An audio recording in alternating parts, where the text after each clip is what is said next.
The Marty and Laura Show is brought to you by Veterinary Village. With locations throughout Wisconsin, Veterinary Village is dedicated to enhancing the quality of animal and human lives today and into the future.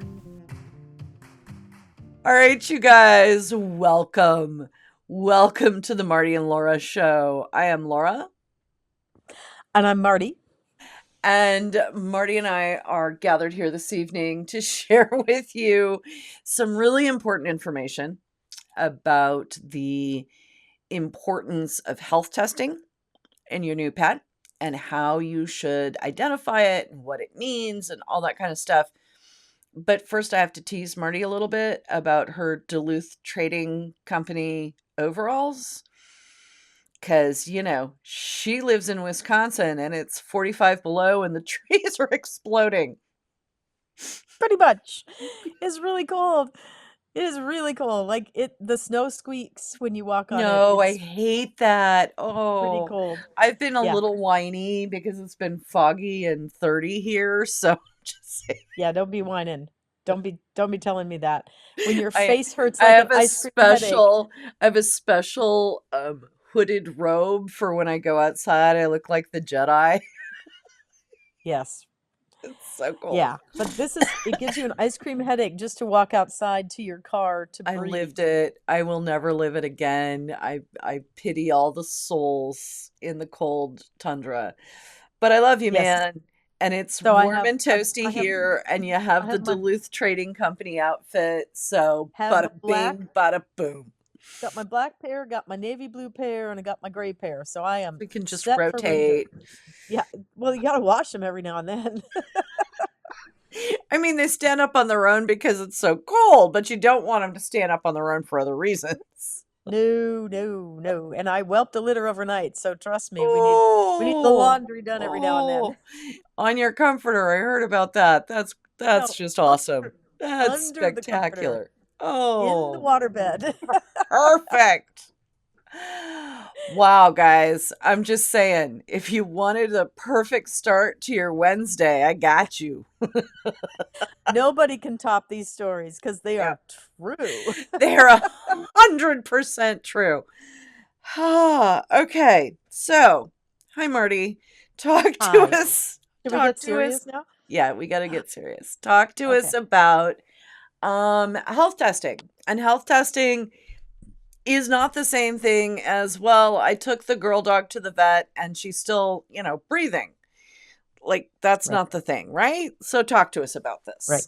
So there's two general categories of health testing. There's phenotype and genotype. Mhm. Genotype is the DNA testing. Mhm. That's the cheek swab, the blood sample, the whatever cellular sample that you're born with your genetics. They're the same genetics for your entire lifetime. Mhm. So as soon as the puppy is old enough to be weaned and not nursed for 30 minutes, you can get a cheek swab, send in the DNA test. And currently, there are about 350 DNA tests that we can do on individual dogs. So Crazy. about 12 years ago, the dog genome became pretty well developed by Elaine Ostrander at the Broad Institute, and it was a real breakthrough in the ability to DNA test for different diseases and traits. So there's diseases, there's traits, there's parentage, and then there's breed-specific testing or breed identification testing. So there's 4 different kinds of DNA testing, and that's, I think, kind of pivotal to making sure that you understand what this is all about. And I think So- it's about asking questions, right, Marty? Like, Oh, for sure. if someone you're buying a dog from says, well, I had her tested.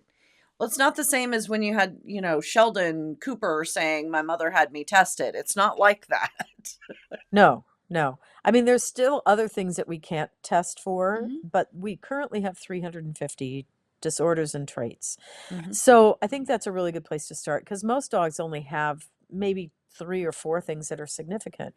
But because the DNA companies now can do entire panels for a fairly reasonable price, which is around $120, Right. which is like pretty crazy cheap when you think about where we Considering started what we off. didn't know 30 years ago when I started. Well, even 10 years ago, things have changed considerably. Mhm. So I think it's really important. But the problem is a lot of these dogs will come back with a trait that's not significant either because it never showed up in your breed before or Mhm. because it's really not clinically significant. there's a test that tells us your dog's ALT, which is a liver enzyme, is going to be low. Well, that's really not a reason to be concerned about their health. It's just information for your vet to have so that if your dog always has an ALT of 12 and it should be, around 80, and suddenly one day it goes from 12 to 200, that's a lot more significant than a dog that goes from 160 to 200. But that's really just not that big a deal when you're making a decision on who Mhm. you're going to buy for a dog. So I think that that's the first place to look is what is the DNA test actually telling us? Mhm. Is it applicable to my breed or my breeding program? And what do I do with that information? Is it going to be a deal breaker for me whether I purchase a dog from somebody or not? Mhm. So I think that's important. I mean, there's a new Labrador test for cruciate ruptures, and it's the Mm. first complex test. So, meaning that multiple genetic Right. factors all play a role in whether this Labrador is going to have a risk of cruciate repair or cruciate damage. So I Mm. think if you're buying a dog that's going to be a hunting dog, a performance dog, a field trial, a hunt test, your husband or your Active, your hunting dog, hiking. Yeah. yeah, hiking, agility, whatever you want to do with the dog, that changes whether you buy the dog, it changes when you neuter them, it changes how you keep their weight, it changes a lot of things.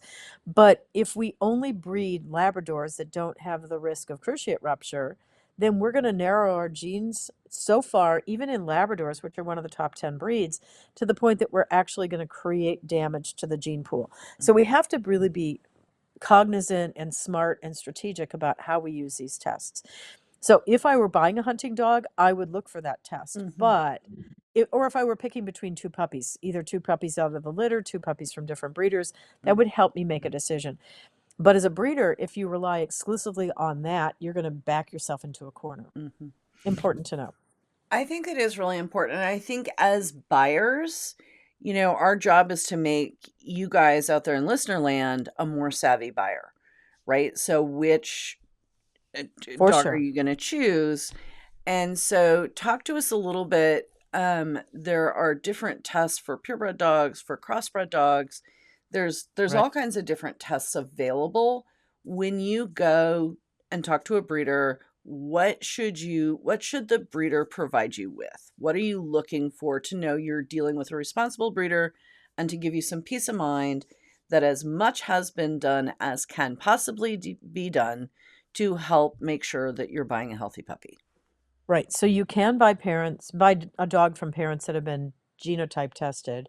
Mhm. But you can also ask if they would genotype test the puppy.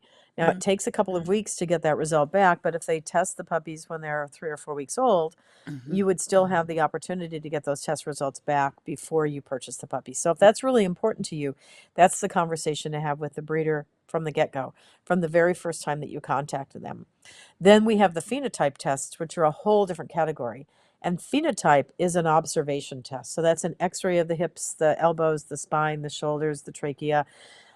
It's listening to the heart. It's seeing a cardiologist if you have a breed that's at risk. It's seeing an Eyeball. ophthalmologist. Right. There's a whole array of phenotype tests, and those change over time. Mm. So you can't OFA a dog's hips with full OFA certification until they're 24 months old, not 23 months and 40, 29 days. It literally has to be 24 months because that changes. And even at 24 months, there's still the possibility that things are going to deteriorate or decline after that, but it's not as likely. So again, those are really important things. And then there are other traits that we can observe: fertility, temperament, things like seizures. We don't Mhm. have, there's one DNA test for seizures right now, and it's only in Bassett's. Mm. And I think one other breed, maybe standard poodles. I can't remember exactly. It's Lafora's disease. So there's a lot of things we don't know, but you can look at how fertile was the female. If you're buying a dog that you want to breed from, then you want to buy a dog from a large size litter or a litter that got easily pregnant and that easily whelped and took good care of her puppies. Those are all things that are only observed, and right now, and maybe never will we have a DNA test to tell us Mhm. some of those things. So that's important. How do you know that they're giving you the accurate information? Well, the dog should be the parents should be microchipped, the dog should be identified. Um, the Chick website and the OFA website will publish the results of those tests if the dog was microchipped at the time or before the test was done. You can't go back a month after you had the dog's hips x-rayed and said, oh, by the way, I'd like to have a microchip, so they'll publish it. Well, that's too late. That ship has sailed. So there's some nuances to this. And people are like, well, why is it such a big deal that there was a microchip? Well, newsflash, sometimes people cheat. So you want to make sure. What? Come I, on. I know it's hard to imagine, but you could take your black lab to a veterinarian Right. down the road who doesn't know who your dogs are and misrepresent who the dog was for the hip x-rays or for the eye exam or for the cardiac exam or whatever. So that microchip is really instrumental in making sure that we have accurate reporting of the DNA and of the phenotype tests. And some of these phenotype tests can be done by any veterinarian that has the skill set to do it. Some of them require specialists like cardiologists, ophthalmologists. So there's certain tests that have to be done by certain qualifications of veterinarians. The Boas testing is, right now there's under 100 veterinarians in the United States that can Boas test dogs for brachycephalic obstructive airway syndrome, for Frenchies, pugs, and bulldogs. So there's a lot of nuances to this. So it's not just as easy as saying, I want every test done for my dog before I buy it, because it's not economically feasible. It's not practically feasible. It's oftentimes Not not. So applicable. Yeah. right. And so you have to decide. And then if you have a dog that shows up for a DNA test for something that has never been reported in the breed, you have to just throw that information out and ignore it. So you're not going to have a genetically perfect dog, but the dog may never, I mean, it may be a breed that's never ever seen that health concern. So why is that even reported on the report? And that's what kind of makes veterinarians and breeders a little crazy, is trying to guide the public that doesn't fully understand some of these things to making good decisions. Well, in making good decisions, I think one of the very best things, and I tell people that buy a dog from me or that are asking about buying a dog from anyone, the Canine Health Information Center, CHIC, CHIC, is a I don't know, subsidiary, I guess, of the Orthopedic Foundation for OFA. Animals, OFA. Right. And you, the average owner out there in ownerland, can have the registered name of the dog whose puppy you hope to acquire, and you can go there and you can look up the tests that are required for that breed or for that cross. You can go through all those tests. You can look up the individual dog. All of this is public information. And I think that amount of transparency is something I really want to have people think about, because Right. you're acquiring a companion to be with you for what, 14 to 16 years. You want the very best chance that that companion is going to be with you for the full 14 to 16 years and be relatively healthy. Right. Dog breeders are not God, so nobody's making any guarantees about this, but you have a higher odds, right? You're stacking the deck in your favor when you're working with someone who's doing these tests to, as much as possible, ensure that the animals that they're breeding are free of genetically predisposed diseases that they could give to their puppies by inheritance. Right. Absolutely. So you want to do your best, but you have to also understand the limitations. And nobody's required to do those tests. Right. They are recommendations by the breed club. So OFA doesn't make the decision, CHIC doesn't make the decision. If you're buying a golden retriever, it was your golden retriever club that said, these are the diseases that we're concerned about. These are the tests that we are recommending for our breeders to do. Breeders are not required to do them. Breeders are not required to report the results if they're normal or abnormal. The other value of this is you can look at vertical pedigrees and horizontal pedigrees. Horizontal pedigrees are the siblings, the dogs in the same generation. Vertical pedigrees are parents, grandparents. So you can look at all those genetics, all those tests, and get a better idea. Because if you got a dog with excellent hips, but both parents had fair hips and both grandparents had fair hips, chances are you're going to end up with hip dysplasia showing up again in that line of dogs because they have not eliminated it from the gene pool in that small family. So it gets to be tricky. So this is where you want to speak to a veterinarian that has some understanding about it before you make a purchase. where you really want to understand these tests, understand the significance of it. And John Q. Public, and I don't mean to be demeaning, but a lot of them just don't understand, and they'll be really critical of things that breeders do or don't do. And I'm going to tell you that some of the DNA tests currently are not correct. Mm. Even though they are reported as being accurate, they are not necessarily correct. The International Partnership for Dogs is the Well Dog Net Mm. website. They're based out of Canada and the European countries.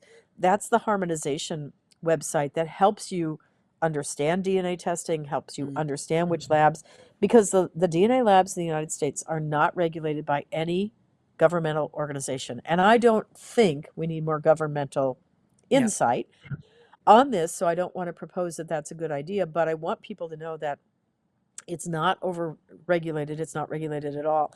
So we have to be careful how we interpret the results, what we do with that information.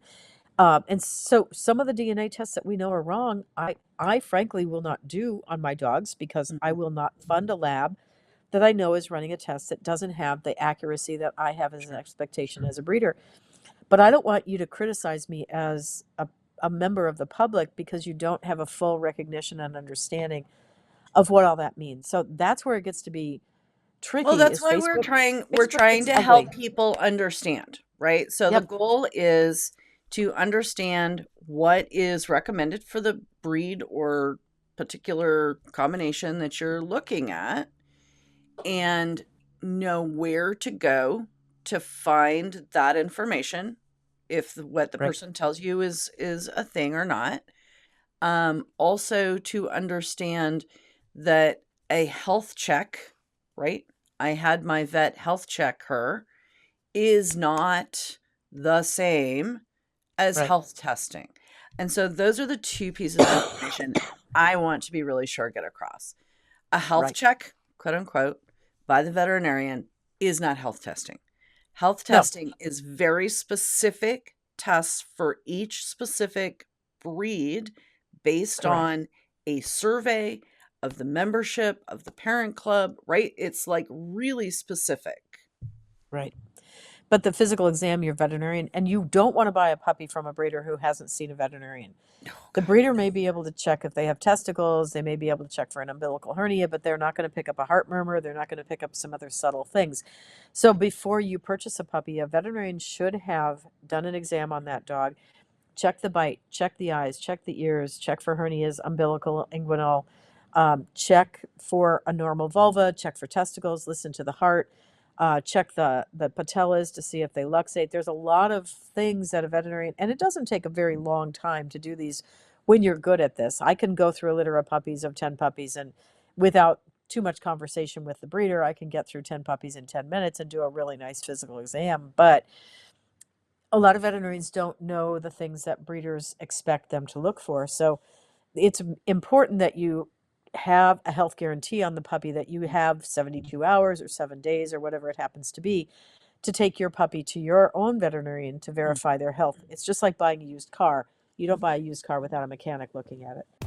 Doggett simplifies the puppy buying journey by connecting families with the perfect breed and responsible, health-verified breeders.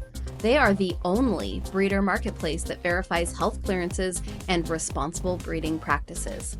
Through their personalized puppy matcher tool and matchmaker services, they educate and guide buyers every step of the way, ensuring a seamless process and a perfect match for their lifestyle. From initial breed consultation to introductions with top breeders, Doggett makes responsible puppy ownership easy and stress-free.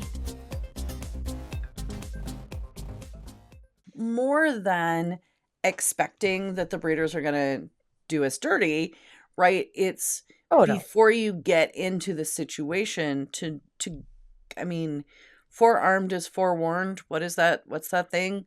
Right? The Something. more knowledge you have, the better you as a consumer are prepared to talk intelligently, to have an understanding of what the breeder's doing, why they're doing it, what's important that they're doing, Right. what is important that maybe one of the breeders that you're talking to didn't do, right? Mm-hmm. And so trying to get that information when it feels like people are talking Greek to you is really hard, right? Like I Right. get that. And so our goal is to try and help you understand what's important, what's maybe not as important, and Right. how you trust but verify, right? Right. And even the purpose bred dogs that may be a combination of breeds can still have health testing done. Hmm. OFA still certifies Australian Labradoodles. They certify. When I looked through the list, I was doing a presentation last year. I looked through the list, and there were breeds of dogs I'd never heard of, breeds of cats that they do the testing on. Hmm. Cats have health testing too. We're not as advanced with DNA testing on cats as we are on dogs, but cats can have hip dysplasia, so can dogs. Cats can have heart disease, so can dogs. So all these things are really important that you as a consumer know, that you have honest conversations with your breeder. You do some educated research about this before you make a decision. You work with a breeder that you trust, and you just have to kind of work through this. And like I said, make sure you have a veterinarian on your end that you trust.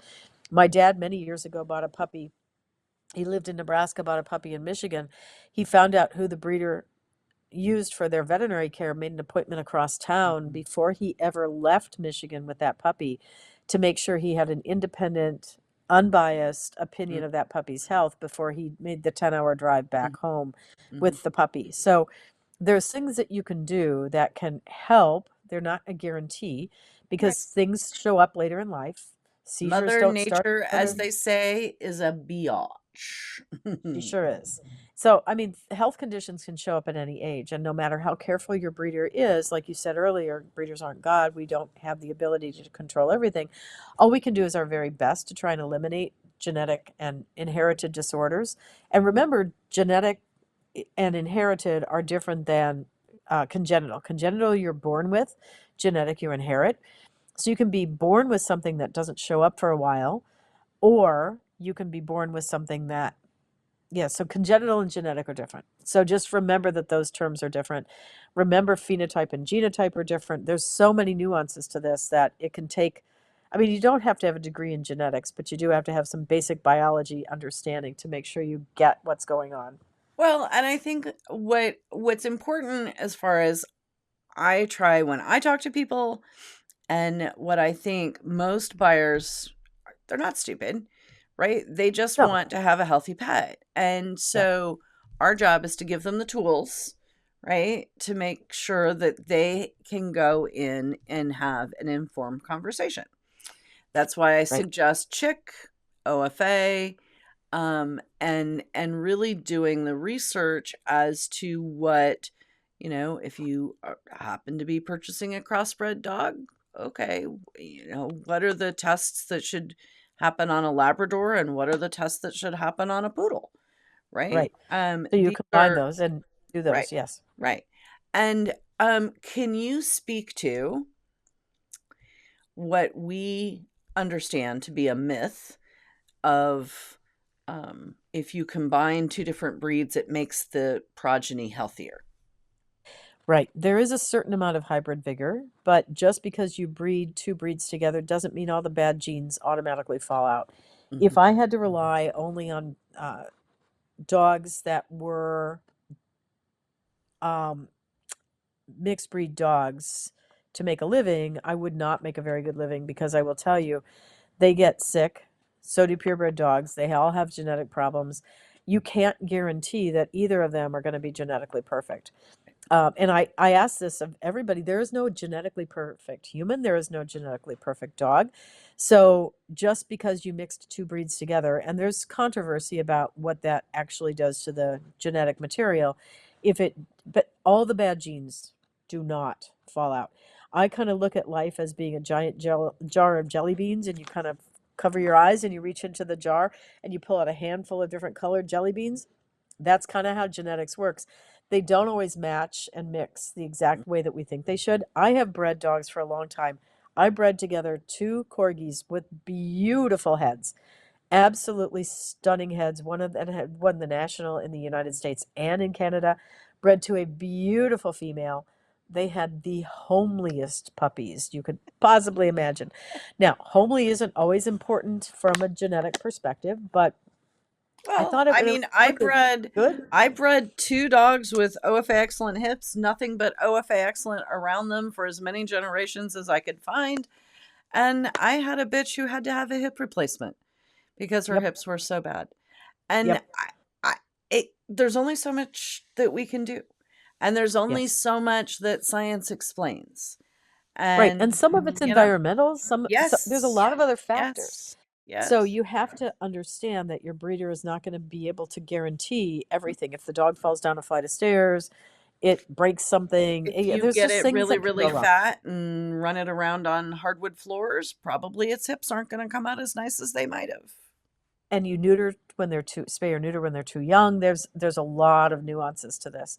Right. So listen to your breeder, listen to your veterinarian, get some good advice, and just make good decisions, the best decisions that you can. And then if it doesn't go the way you want it to, Educated you don't feel decisions. guilty. Yeah, but you can't feel guilty about what Right, happens right. because we don't have complete control. Nope. We are not able to control everything that happens with our health or the health of our dogs and cats. So we just have to accept the fact that things don't always go according to the exact plan that we have. No, they do not. No, they do not. And I think it's important to recognize that and understand it while still being informed about how we, as I said, stack the deck a little bit in our favor. For sure. For sure. So look at all the material you can, get the best information you can, buy the best dog you can afford. Cheap dog doesn't always come out to be the best arrangement. There is no such thing as a free lunch. Sometimes saving money on the purchase price of a dog. I have people that are like, well, I only paid $600 for this puppy. Yeah, that may not turn out to be the best. You might end up $10,000 spending a later lot in more money. veterinary bills. Yeah, might cost you a lot more than going to the right breeder at the right time and waiting. Be on a waiting list. Expect that you will be on a waiting list because puppies are not shelf stable. Mhm. You Shelf you can't stable. just, That's a good one. I like that. yeah, you can't just go, They're not oh, toasters. yes, I would like a puppy this week. You can't just go say, oh, well, this one's just been hanging out here waiting for you. Bloop, here you are. So you have to be thoughtful. Yep. And doing your research and I mean, thoughtfulness is a big part of it, but education is a big piece of it. And that's what we're here.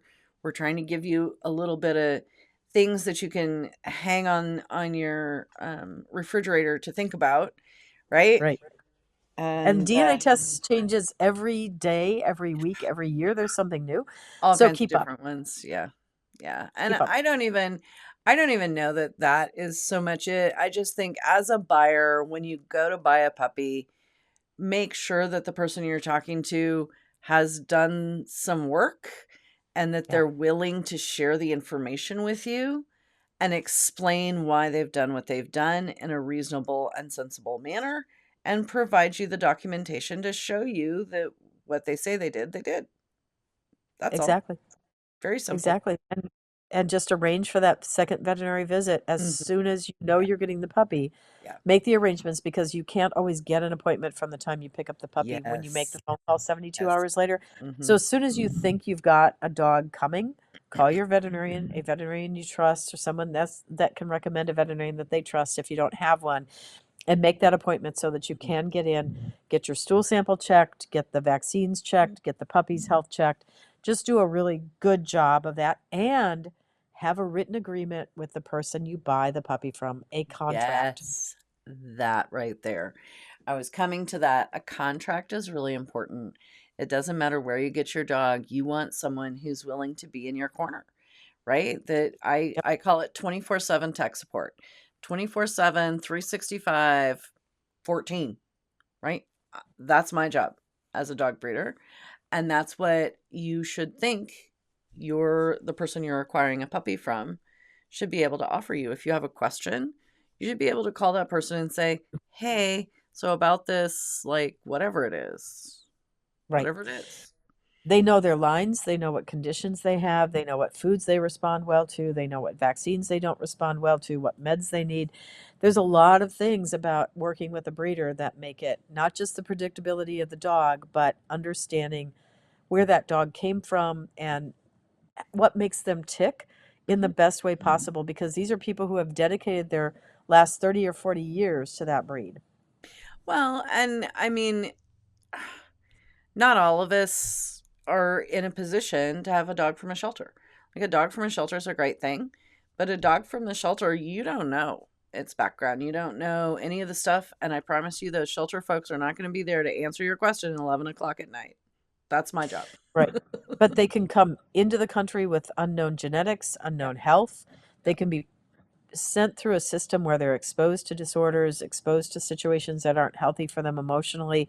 There's definitely there's absolutely a place for shelter dogs, rescue dogs. I have done it.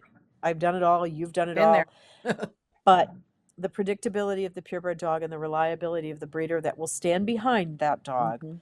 is absolutely essential. It doesn't matter if you're getting a dog for the kids and you want a golden retriever because they're great with children, Mhm. or you're 75 years old and you're going to get your last dog. And I've talked to multiple people this week that tell me that this is my last dog.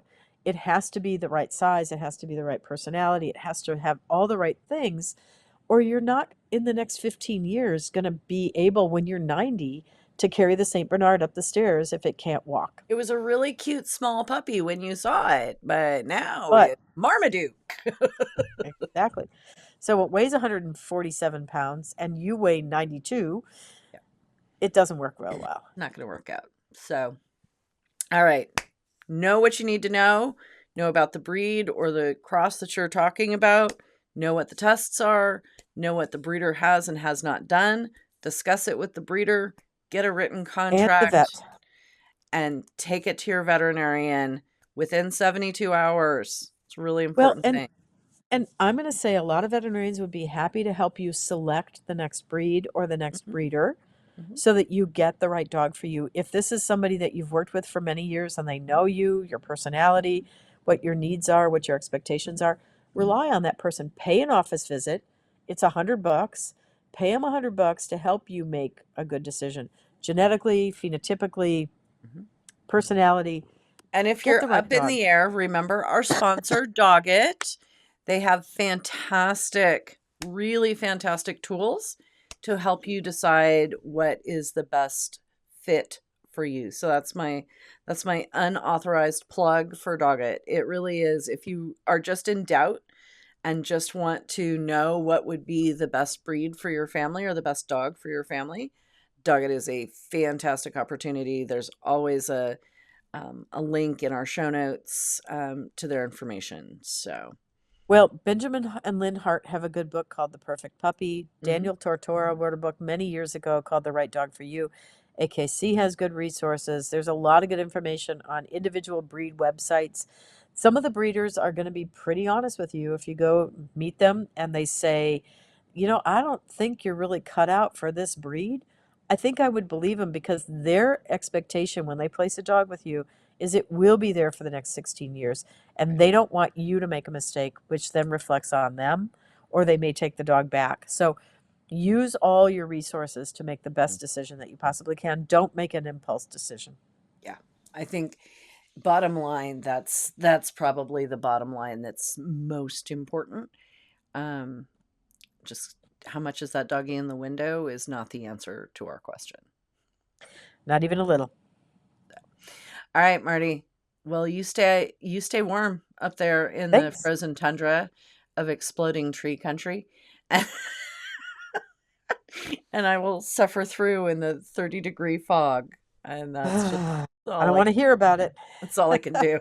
I know it's a balmy spring day at your house, but it's not so much here.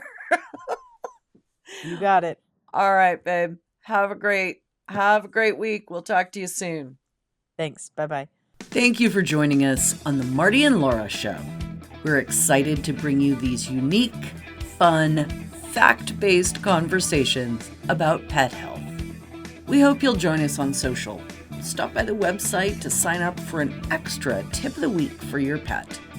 While you're at it, do us a favor, please, and leave a review wherever you find your podcasts.